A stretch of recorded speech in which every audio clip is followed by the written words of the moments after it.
वर रामचंद्र भगवान की, सियावर रामचंद्र भगवान की, माता जानकी की, माता जानकी की, भारत माता की, भारत माता की, वंदे वंदे वंदे। नमः पार्वती पतिये हर हर। और लोकप्रिय विधायक और एनडीए के प्रत्याशी श्री हरिभूषण ठाकुर बचौल जी भारी संख्या में बिस्पी विधानसभा क्षेत्र से जुड़े हुए मेरे सभी उपस्थित बहनों और भाइयों, माता जानकी की इस पावन धरा को कोटि कोटि नमन करते हुए आप सभी का मैं हृदय से अभिनंदन करता हूं, स्वागत करता हूं। बहनों और भाइयों, मधुबनी के पावन धरा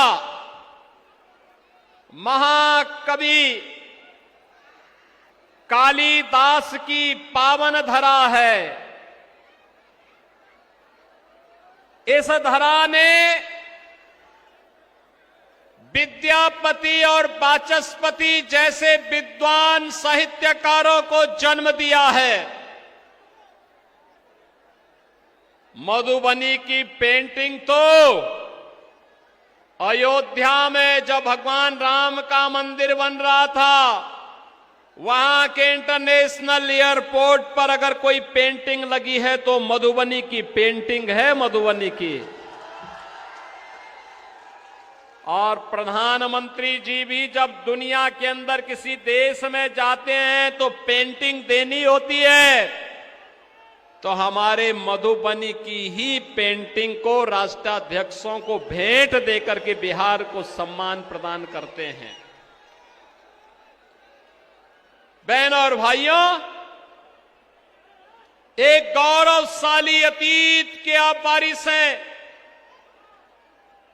ये बिहार जिसने मां जानकी को जन्म दिया, ये बिहार जिसने महात्मा बुद्ध को ज्ञान प्रदान किया, ये बिहार जिस बिहार की धरा ने भगवान महावीर को जन्म दिया, ये बिहार जिसने देश को पहला राष्ट्रपति दिया, बिहार जिसने लोकनायक जयप्रकाश नारायण को जन्म दिया, और बिहार की धरती जिसने जननायक कर्पूरी ठाकुर को जन्म दिया।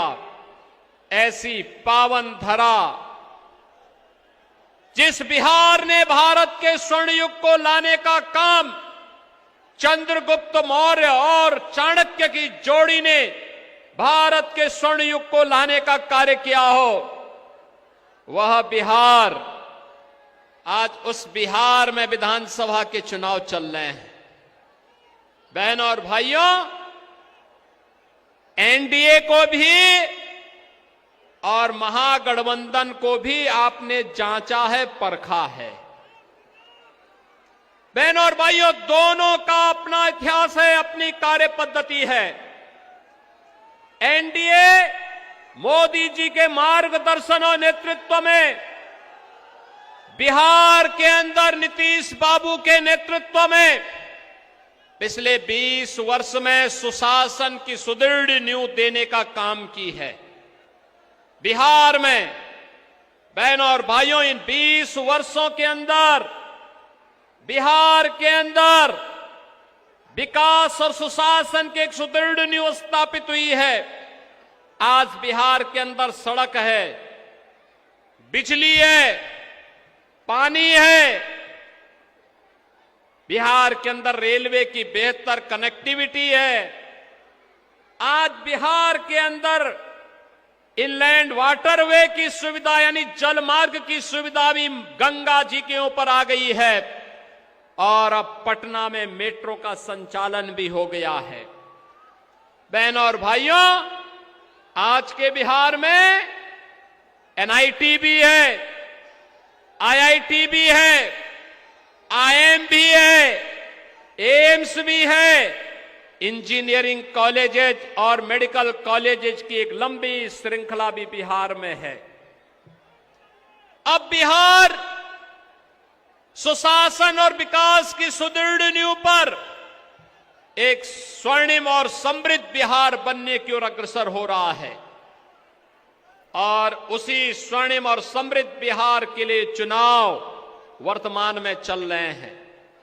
बहनों और भाइयों, हमें नहीं भूलना चाहिए कि जिस बिहार ने कभी नालंदा विश्वविद्यालय दिया, उस बिहार के सामने पहचान का संकट खड़ा करने वाले लोग कौन थे? याद करिए, यही बिहार है।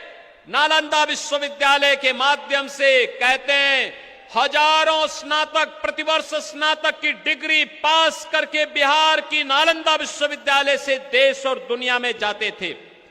लेकिन एक समय ऐसा भी आया जब बिहार में साक्षरता के पायदान पर, विकास के पायदान पर, सबसे निचले पायदान पर बिहार चला गया। बिहार बीमारू हो गया। बिहार बीमारू हुआ तो भारत भी पिछड़ गया। बहनों और भाइयों, उसी बिहार में जंगल राज लाने वाले कौन लोग थे? बिहार के नौजवानों के सामने पहचान का संकट खड़ा करने वाले कौन लोग थे? नौजवान के सामने पहचान का संकट, बहन बेटियों के सामने सुरक्षा का संकट, व्यापारी के सामने अपने व्यापार और उद्यम को बचाने का संकट, अन्नदाता किसान प्लान करने के लिए मजबूर हुआ और शेष जनता जनार्दन भूखमरी के कगार पर पहुंच गया। बहनों और भाइयों, अगर इस पाप का कोई भागीदार है तो भागीदार कोई और नहीं, ये कांग्रेस और आरजेडी ही इसका भागीदार है। और कांग्रेस और आरजेडी को सबक सिखाने के लिए, आपका आह्वान करने के लिए मैं आज आपके बीच आया हूं। बहनों और भाइयों, आरजेडी के समय में बिहार के अंदर 30,000 अपहरण हुए थे। न व्यापारी सुरक्षित था, न इंजीनियर सुरक्षित था, न चिकित्सक सुरक्षित था, न बेटी सुरक्षित थी और न ही यहां पर बच्चे सुरक्षित थे। सुरक्षा के माहौल में ही विकास हो सकता है। वैसे ही जैसे उत्तर प्रदेश में भी जब कांग्रेस और आरजेडी का ही पार्टनर वहां शासन सत्ता में था, हर तीसरे दिन दंगे होते थे, पर्व और त्योहार के पहले कर्फ्यू लगता था, गुंडा राज था, कोई सुरक्षित नहीं था। आज बहनों और भाइयों, उत्तर प्रदेश के अंदर न कर्फ्यू न दंगा, यूपी में सब चंगा। आज यूपी में कोई समस्या नहीं। बहनों और भाइयों, वहां पर पहले से ही हमने बोल रखा है, अगर बेटी की सुरक्षा और व्यापारी की सुरक्षा में किसी ने सेंध लगाया तो मान करके चलो कि यमराज के घर का रास्ता उसका पक्का। अगर गरीब की जमीन पर कब्जा किया तो मान करके चलो कि बुलडोजर फिर तैयार है उसकी हड्डी पसली एक करने के लिए। और उत्तर प्रदेश में जितने भी दुर्दांत माफिया थे, इन सभी माफिया की संपत्ति को जब्त करके गरीबों की हवेली बना दी गई। वहां पर दंगा फसाद समाप्त, न कर्फ्यू है न दंगा है, यूपी में सब चंगा। और यही कहने के लिए मैं आया हूं, ये केवल एनडीए ही कर सकता है। आतंक से मुक्त, गुंडागिर्दी से मुक्त, अराजकता से मुक्त, विकास और सुशासन की सुदृढ़ नींव।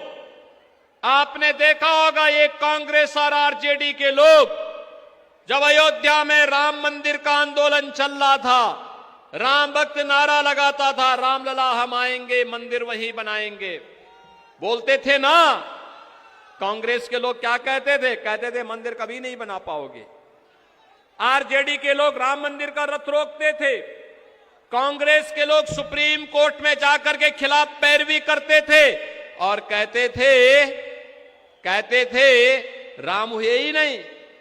अरे राम नहीं हुए तो फिर माता जानकी भी तो है, हनुमान जी भी तो हैं। लेकिन बहनों और भाइयों, ये अपमानित करते थे। इनका सहयोगी समाजवादी पार्टी उत्तर प्रदेश में राम भक्तों पर गोलियां चलाया करता था। हम तब भी बोलते थे, तब भी हम बोलते थे लाठी गोली खाएंगे मंदिर वहीं, लाठी गोली खाएंगे मंदिर वहीं। और उत्तर प्रदेश में डबल इंजन की भाजपा की सरकार बनी, मोदी जी प्रधानमंत्री हैं और उत्तर प्रदेश में सरकार बनी। आज अयोध्या में राम मंदिर का निर्माण हो गया ना। कोई संदेह है क्या? कोई संदेह है क्या? अयोध्या में राम मंदिर और अयोध्या के इंटरनेशनल एयरपोर्ट का नामकरण किसके नाम पर? महर्षि वाल्मीकि के नाम पर हुआ है। रेन बसेरा का नामकरण निषाद राज के नाम से, और भक्तों और श्रद्धालुओं के लिए जहां प्रसाद बनता है उस भवन का नाम है माता सबरी। यानी इन सभी को सम्मान देने का काम अगर किसी ने किया है तो ये एनडीए ने किया है। मोदी जी के नेतृत्व में डबल इंजन की एनडीए की सरकार ने किया है। बहनों और भाइयों, अगर अयोध्या में रामलला का भव्य मंदिर है तो सीतामढ़ी में मां जानकी का भी भव्य मंदिर का निर्माण कार्य एनडीए की सरकार ने प्रारंभ कर दिया है। बहनों और भाइयों, यह आस्था का सम्मान एनडीए कर रही है, विकास एनडीए कर रही है। और देखो मोदी जी ने तो 11 वर्ष में कायाकल्प करके रख दिया है। आपने देखा होगा 80 करोड़ लोगों को फ्री में राशन, 50 करोड़ लोगों को 5 लाख रुपए प्रतिवर्ष मुफ्त में स्वास्थ्य की सुविधा, 46 करोड़ गरीबों के बैंक में खाते, 12 करोड़ अन्नदाता किसान को किसान सम्मान निधि, 12 करोड़ गरीबों के घर में शौचालय का निर्माण, 10 करोड़ गरीबों के घर में रसोई गैस का सिलेंडर पहुंच गया। बहनों और भाइयों, यही नहीं, 4 करोड़ गरीब के घर में, 4 करोड़ गरीब के घर में आवास की सुविधा और 3 करोड़ गरीबों को मुफ्त में बिजली का कनेक्शन हो गया ना। राशन फ्री, स्वास्थ्य की सुविधा फ्री, उज्ज्वला योजना का कनेक्शन फ्री, बिजली का कनेक्शन फ्री, हर घर नल के माध्यम से पेयजल की सुविधा फ्री। बहनों और भाइयों, ये होती है एनडीए सरकार के गरीब कल्याणकारी कार्यक्रम। मोदी जी फ्री में राशन दे रहे हैं और यहां पर कांग्रेस और आरजेडी के नेता घोषणा कर रहे हैं कि हम ये करेंगे वो करेंगे। जब सत्ता में थे तब क्या कर रहे थे? तब तो अरे ये लोग राशन क्या देंगे, ये तो पशुओं का चारा ही टकार गए थे। क्या उम्मीद करते हैं आप इनसे?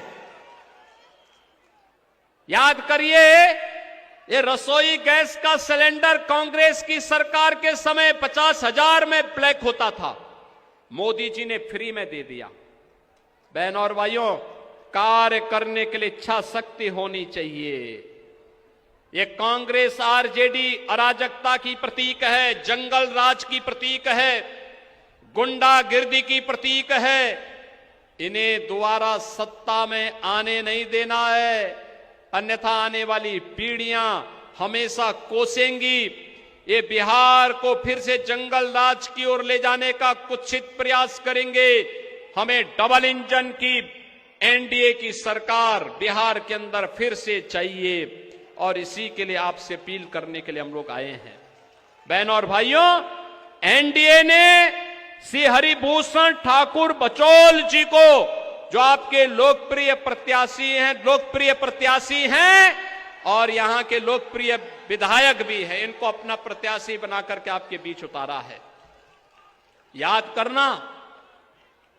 याद करना ये क्षेत्र सुरक्षा की दृष्टि से संवेदनशील है।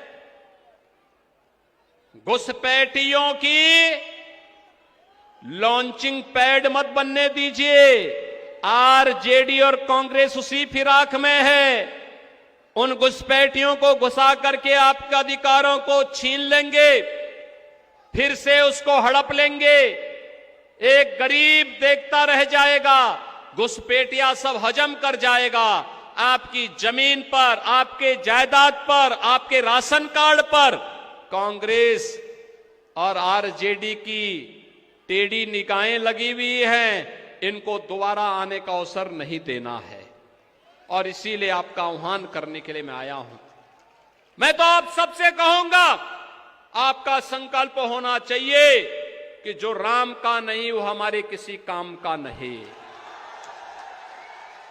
आप मानते हैं ना, ये कांग्रेस हो या आरजेडी, ये सभी रामद्रोही हैं।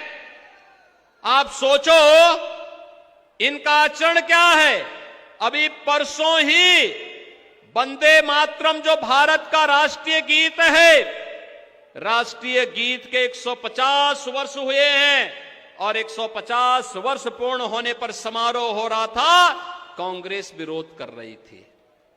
आरजेडी के लोगों के मुंह से कुछ भी नहीं निकल रहा था। अरे देश का गीत है, भारत माता का गीत है, भारत माता की वंदना है, लेकिन इनको इसमें भी वोट बैंक दिखाई देता है। बहनों और भाइयों, जो भारत माता की जय नहीं बोल सकता हो,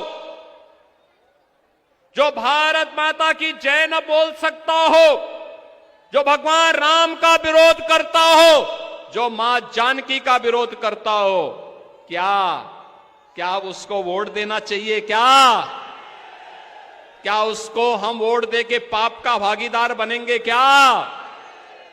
हमारा तो एक ही संकल्प होना चाहिए कि जो राम का नहीं हमारे किसी काम का, और राम भक्त हैं भारतीय जनता पार्टी और एनडीए से समर्थित श्री हरिभूषण ठाकुर बचौल जी।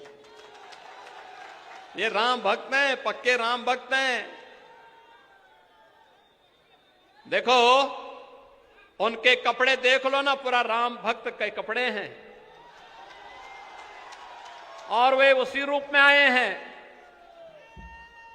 उनके कपड़ों को देख करके हर रामद्रोही थरथर कांपेगा, भागेगा, मैदान छोड़ करके भागेगा और चिढ़ेगा भी।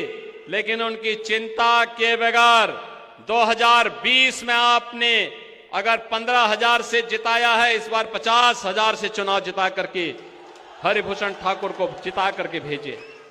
जिता करके भेजेंगे ना सभी लोग जिताएंगे। यहां पे घुसपैठियों के हमदर्दियों को तो नहीं लाने देंगे ना, अपने हक पे डकैती नहीं डालने देंगे ना, बच्चों के आने वाली पीढ़ी के भविष्य के साथ खिलवाड़ तो नहीं करने देंगे ना। बस इसी दृढ़ निश्चय के साथ अगर भारी बहुमत से हरिभूषण ठाकुर जीतते हैं, इसके लिए आपको अभी से कल एक दिन का समय है, घर घर जाकर के मोदी जी और नीतीश बाबू का संदेशा लेकर के जाना है कि एनडीए को फिर से विजयी बनाना है। और 14 नवंबर को जब ईवीएम खुलेंगी तो हर ईवीएम में एक ही बात बिहार के नौजवानों की, बिहार के अन्नदाता किसानों की, बिहार की माताओं और बहनों की ओर से एक ही बात सामने आनी चाहिए कि फिर एक बार एनडीए सरकार, फिर एक बार एनडीए सरकार लाने के लिए हमें इस कार्य को आगे बढ़ाना है। और इसके लिए मैं आपसे अपील करने के लिए आया हूं, हरिभूषण ठाकुर बचौल जी को भारी बहुमत से विजयी बना के भेजना है। बना के भेजेंगे। सभी लोग सहमत है ना? दोनों हाथ ला करके बोलो। इधर उधर उधर, पीछे छत के ऊपर, उधर बाउंड्री वॉल के पीछे भारी संख्या में मैदान छोटा पड़ गया है। सभी लोग बोलो, दोनों हाथ ला करके सहमत हैं तो मेरे साथ बोलेंगे, भारत माता की, भारत माता की, भारत माता की जय श्री राम, जय जय श्री राम।